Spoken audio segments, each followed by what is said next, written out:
সফলতার পথে তিন শ্রেণীর মানুষ যাদের এড়িয়ে চলবেন। এক তরুণ তার জীবন বদলে দিতে চেয়েছিল। সে সফল হতে দৃঢ়প্রতিজ্ঞ ছিল।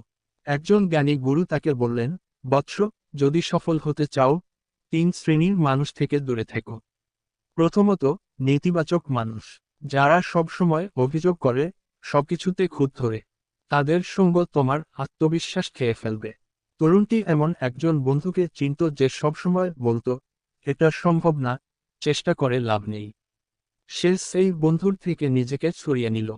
দ্বিতীয়ত, হিংসুক মানুষ, যারা তোমার সাফল্যে খুশি হয় না, বরং হিংসা করে। তারা তোমাকে টেনে নিচে নামানোর চেষ্টা করবে। তরুণটি দেখল তার এক আত্মীয় তার ভালো খবরেও মন খারাপ করে।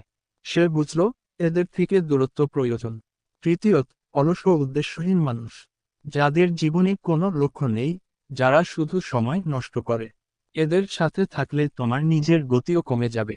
তরুণটি লক্ষ্য করল তার কিছু সহকর্মী দিনের পর দিন শুধু আড্ডা দিয়ে কাটায়। সে তাদের সঙ্গ ত্যাগ করল।